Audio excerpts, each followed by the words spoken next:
So first, let me give you a little bit of background on the event. It's Powerhouse Arena in Brooklyn.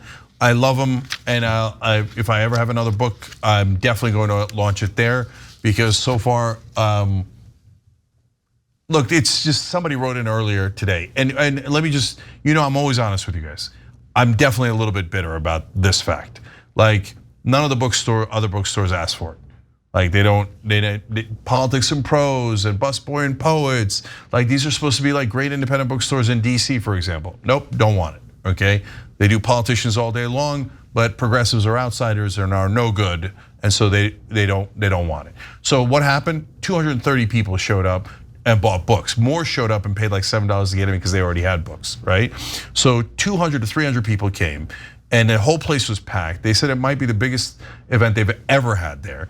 And I love you guys for it. So these pictures are just us, we just took it. There's not a professional photographer or anything, but it gives you a little bit of sense. So there's a second layer that was packed with people, and so this is a picture taken from there. That's Colby Hall from Mediaite, who asked me the original set of questions, and then we did a long Q&A with the audience. I'm gonna share a question he asked and my answer in a second. So that's us over there, and then by the way, people would come by that window and recognize me and be like, hey, Jake, from the window, from the outside. So gives you a rough sense, like this first layer, second layer, and they were both packed, right? And then one more for now. Then we had a line of, about over 200 people, and I stayed inside everybody's book and I talked to everybody, and that's part of what I want to talk to you guys about today in a sec. And I'll show you some other cute pictures of like kids and stuff that came by. But first we're gonna show you one of the questions and answers. A little bit long as in like 4 minutes, but that's good. At least gives you a sense of how the night went. Okay, so let's watch that. There seems to be, and maybe this is naive, but something brewing in the zeitgeist of, people are tired of the division. And there is a sort of a desire to sort of, maybe try to figure out what we have in common. And you and I have talked about this a few times that, apart from the xenophobic and really ugly sides of MAGA, there are parts of the MAGA side that aren't too dissimilar in its DNA to, say, Bernie supporters. And if those two ends of the circle could just stop turning their backs on one another and could see that like the power of that group of people could really be very, very powerful and disruptive, how do you envision that sort of thing happen? Taking away Trump, taking away the obvious, like really horrible, angry, ugly stuff of MAGA. How do we transcend? What's the transcendent moment that can bring that about? So let me address the phenomenon first. I feel like Young Turks is the only outlet that is doing what I'm about to describe, which is saying, guys, we can do both. On social issues, we can tear each other apart, and we should. And because I'm not gonna ever lay down. If you, like, so for example, so MAGA will say, why don't you just come to our side? We're actually populist or whatever. I'm like, guys, Trump said, I'm going to ban all Muslims from the country. My family's Muslim. So do you want me to agree to get banned? Like do you not get that that's insane? No, I'm not going to agree to my own banishment. Right. And I'm not going to agree to let you guys steamroll gay people in this country, trans people in this country, black people in this country, etc. I'm not gonna allow it. I'm gonna fight you as hard as I possibly can.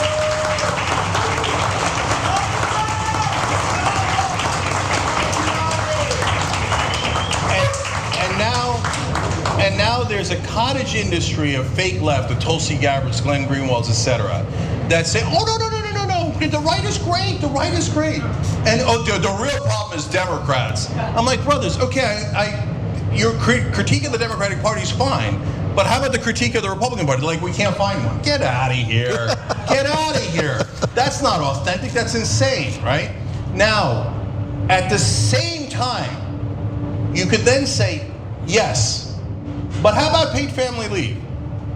Because do you want moms to have 12 weeks off after they deliver a baby? That's right, pro-mother, pro-baby. You guys want more babies, right? The Republicans love babies. They love mothers, they're supposed to. I love babies also. Yes, I love babies. Okay, so can we agree on paid family leave? I know the polling, I already know the answer. So 84% of Americans are in favor of paid family leave. 74% of Republicans are in favor of paid family leave. I go on Patrick Bet-David's podcast, he's a right winger. They poll their audience. guess what percentage said, yes, we want paid family leave? 75%, okay? So while I'm kicking your ass on your bigotry and you're kicking my ass on being Muslim and you think that's like such a great thing, right? I'm an atheist now, but I grew up Muslim, etc. Can we go fight, stop the fight for 1 second and let's pass paid family leave for all moms? Right? And then let's get back to fighting. We don't have to be dishonest. We don't have to be dishonest and we don't have to stop fighting. But that doesn't mean we can't agree on the things we already agree on. So the point of media is to rip you apart. They're trying to get you to fight and never find common ground. Does anyone think that I mind the fight? Right? No, I love the fight. I got no problem with the fight. But let's pass paid family leave. Let's end money in politics. Republicans hate money in politics. Amen. So, I mean, that's what's in the book, which is, yeah, and chapter 3, I explain why Republicans suck, and as Kirkus Review said, I give them a shellacking.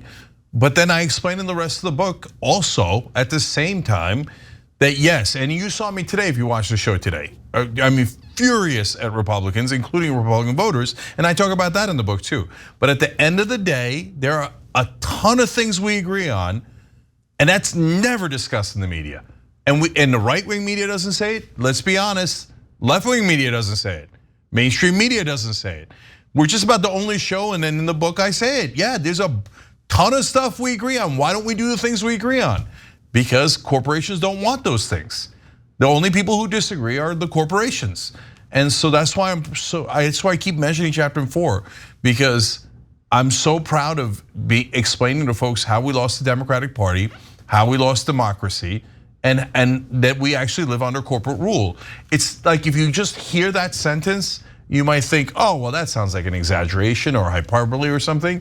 No, I show case by case exact receipts on how they planned it, how they executed it, and how they won. All the way from the original memo through the Supreme Court decisions to the Democratic leadership decisions. And with quotes where the Democratic leaders say, yeah, I turned and started serving business interests. And we think it's smart politics to serve business interests.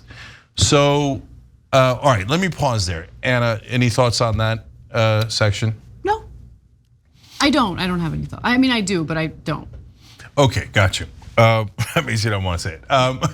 Okay, maybe we'll come back to it. Look, we've been over this. I think that you have this itch to fight, right? And I think that I hear what you're saying about wanting to fight back against the bigotry, right? But I think that sometimes the way that you communicate within that fight accuses people who don't really fall under that category of being part of the bad guys who have bought into the bigotry and stuff. I think that the situation is just a lot more complicated than that. And the way that I've been thinking about all of this is how do we bring more people in rather than repel people from what we're trying to accomplish, right? And so the messaging, I think we need to be a little more careful with so we don't make people who do not subscribe to the bigotry feel as though we're accusing them of engaging in bigotry. You hear what I'm saying? I do, but so it's that one's super complicated. We've talked about it a little bit in the past, but it's good to talk about here. And by the way, we'll take your comments too on your thoughts on all of this. But and look, the one, I'm sorry to interrupt you, no, but it's like okay. The one other thing that look, part of the change that I've experienced over the last, I don't know, year, 2 years is coming to the realization that a lot of the stories that scared me about the bigotry in the country, right? Like the very specific anecdotes and stories that have been reported in the media were either embellished, exaggerated, actually completely unfounded, all sorts of crazy hoaxes. There's a story we didn't get to today, but I'm definitely gonna cover it at some point this week about Ibram X. Kendi's Center for, what is it called? It's the Center for Anti-Racist Research, which had received $43 million in grants. And no one knows where that money is. The entire staff has gotten fired, okay? There's no transparency in regard to where that funding went. And it's just, I think a lot of people see how potentially, I don't know for sure in this case, I think there needs to be a full investigation, how certain people have used this narrative of racism in order to profit from it and to exploit it for their own benefit and enrichment, right? So what we do here is we talk about all the different nuances, because that one has a lot of nuance. It does, yep. So first of all, that story we'll do on another day so you get the full sense of it. But is it true that some people took advantage of the racism that actually exists to profit off of pretending to fight back against it? Unfortunately, yes, it has happened a number of times, okay? So there was devastating articles about Black Lives Matter leadership as one example. Okay, now, and we covered it because we're honest. Right. But having said that, it doesn't mean that there isn't racism and bigotry. There is. There is. But I have to be honest, given all of the lies that I've realized the media has been telling about it, I don't know the extent to which it does exist. I'm not saying it doesn't. But sometimes I worry that the media, in an effort to sell papers and in an effort to get eyeballs watching their programming, intentionally sensationalize and exaggerate the extent to which it exists in American society. It leads to more division, it leads to more people hating each other and being paranoid about various groups of people. I think it's sick. And so I hate that this is happening, and I hate that I've come to this realization, and it's based on actual evidence and in-depth reporting on it, because I don't know what to believe because I don't trust the media. You get what I'm saying? I do, but again, both things can be true at the same time. Let me give you an example of what I mentioned on Karen Hunter's show. She's on SiriusXM Urban View. Rashad Richeyar, one of our hosts, is also on it. And Karen, I think, would admit that she's more of a establishment or mainstream Democrat. Like, she's one of the people, when I say Nina Turner, she is repelled by it, okay? And so we don't have to hate each other, et cetera. And Karen's, of course, an African-American woman. And so we got, okay, difference of opinion, but she, of course, she's deeply concerned about racism. I'm deeply concerned about racism. And in the midst of that conversation that we were having, I said, but wait a minute, guys, you can't attribute the whole MAGA thing to racism because, and this is true, you could look it up. Obama, after he won his first election, his poll numbers, which it feels impossible to believe at this point, was at a stunning 83% approval. 83%. So obviously a giant chunk of Republicans and independents had gotten past the racism enough to say, I really like Barack Obama, okay? So now, but is that the whole story? No, of course not. I mean, look at the example that I gave there. Did Trump say we should stop all Muslims from coming into the country? He did. Did the Republican voters love it? They did. So both of those things are true, and that's why it's complicated. So, and now you go to the next layer of it. And by the way, as we see, and did they march in Charlottesville saying the Jews will not replace us? They did. Was that the majority of Republicans? No, right? But was there enough of them to cause a lot of trouble throughout the country? Yes. You see, all of these things are true at the same time, right? So, look, that leads me to the story that I often tell. This happened twice, and I bet you I can, if I got into a conversation with Republicans who were generally good-natured and I got along with them, it would happen dozens of times, if not hundreds of times. The guy on the plane that we were getting along great, I tell him I'm an atheist. He's like, oh, that sucks. I say, I used to be Muslim. He's like, well, okay, that's better that you became an atheist, right? And the little old lady that we shot the pilot with, she's a Republican. I say I grew up Muslim, but I'm an atheist. Same exact reaction, same reaction every time, which is, that's a shame that you were Muslim. Okay. I'm just so sick of like the endless obsession over our identities, over our nationalities, over our race. We're freaking Americans, okay? We're Americans, period. Yeah. I'm sick of it. I'm just sick of the conversations about it. I'm sick of the controversy surrounding it. I'm sick of the division. I'm sick of the toxicity. I don't care. I don't care if you're black. I don't care if you're Asian. I don't care if you're Armenian. I don't care if you're Turkish. We're Americans. Do you love this country or not? That's the real question. Do you love your fellow Americans or not? That's the real question. Because when I see people in this country, I know that you're not supposed to say this. I know that this isn't in vogue with Democrats right now, but I don't see race, I don't see religion, I don't see what your nationality or your heritage is. I see you as my fellow American who I want to fight for, who I want to fight alongside with. That is actual patriotism to me, okay? Yeah. So Anna, tell me, like, I know what my reaction is, but some people think my reaction is wrong. And we got into this side topic, sorry. I'm gonna come back to the viewers, the people who came in a second.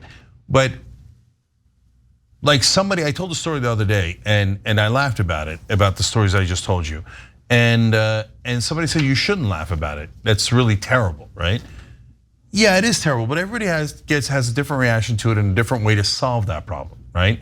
So Trump told her to see it that way. My guess is her religious leaders her whole life told her to see it that way. And so she views Muslims as bad. There's no question about that, right? Based on her reaction. So, okay, I don't hate her for it. And if you're a lefty and you say you should hate her for it, I'm sorry, but I don't. I think she was misinformed. And if we had a longer conversation, I think I could talk her out of it. And for a lot of people, I can't talk them out of it. But I bet you tons of them would go, oh, I didn't know that. I didn't know that. And oh, you look like a normal person. You look like an American. I'm an American. I bet I could do that, okay? And I don't have but Anna, what do you think we do with that problem? Because it's not like they don't think that, they do think that, right? So, and they is too general, right? So some think this, some think that, some have issues with this race or that religion, but we can't ignore it, but we can't do endless fighting. So it leaves us in a near impossible situation. So I get the most angry at the people driving it, whether it's Trump, right-wing media, it's mainstream media, etc. But with the Republican voters who think those things, I'm in a conundrum. I don't know what to do with them. I think, look, you're not gonna be able to convince everyone, but I think it's important to understand, even when you vehemently disagree with people, where they're coming from, what motivates them, and what drives them. And I genuinely believe that people are motivated based on what their moral foundations are. And the left and right both have different moral foundations. When it comes to the right wing and the left wing, though, the one moral foundation that they do share is fairness. So appeal to their desire for fairness. Is it fair to treat one group of your fellow Americans differently from every other American? How do you have a united country that is successful and thriving when you treat certain groups of people unfairly, right? Like look, for the longest time, I think that our strategy, and it was like we unwittingly engaged in this. We never had a conversation about like, what's the best strategy, right? I think this is the first time we've ever actually really tried to address it and think about it more critically. But you and I both have this urge to fight. And so as a result, we get into like these passionate arguments on the show. And in the context of those very passionate, off the cuff, rants in a lot of cases, we end up saying things that group the entire Republican voter base as racist, as bigots, and I just don't think that's true. Every single person watching this show right now has a Republican in their family, has a loved one in their family, or maybe even friends that vote Republican. Do you really think that they're all rabid racists that want to destroy the country and burn Muslims alive? Like, just genuinely, really think about it. It's really easy to visualize it that way when you're thinking about people who aren't close to you, but think about people close to you. I guarantee you have family members and loved ones who vote differently from you. And do you feel comfortable grouping them in with this, idea or this vision of like what the average Trump voter is? Yeah, but you see, that one's also nuanced because I hear you, and that's definitely true. My uncle voted for Trump, and he's a Muslim, right? So at the same, and I know tons of good people who are Republicans, etc. At the same time, if you ask the Republican voters in a poll, should we ban Muslims from the country? You know what I'd be surprised if it wasn't above 60% that said yes. All right. Okay. I mean, right. but do you disagree? Let's just keep doing what we're doing then. Let's just keep doing it. I mean, I don't know. I mean, look, to be honest with you, people will respond to polls in crazy ways, and I don't even know what the.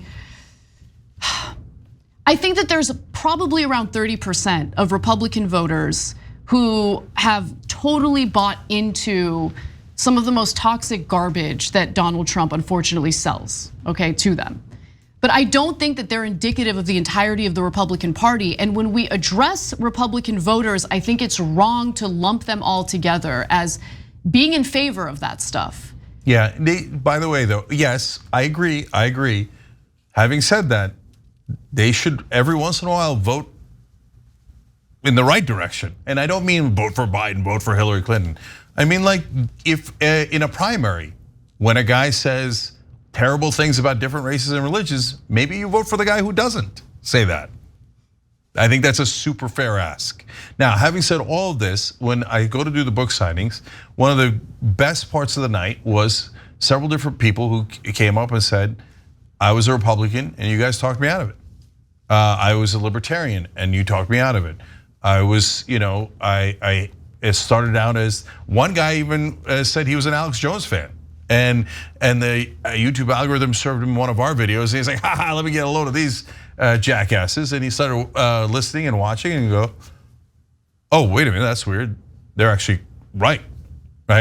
And so Anna's definitely right that if all we do is demonize and our own form of banishment, we banish all the right wingers and we don't want you and we don't want to talk to you and we dismiss you, well, then they're not going to have an opportunity to change their mind. It's a losing strategy. Right. So now, having said that, when they go to pass a law against LGBTQ folks, I'm going to fight them, and I'm going to fight them 200%. And politically, rhetorically, I'm going to punch them in the face. And so I mean that of their political leaders. But if you're in favor of that law, brothers and sisters, I'm not going to unilaterally surrender to your bigotry. Sorry, not going to do it. Okay, so, and it's an unfair ask. It's a super unfair ask to say, oh, I'm gonna pass a law against gay people, trans people, et cetera, in Florida.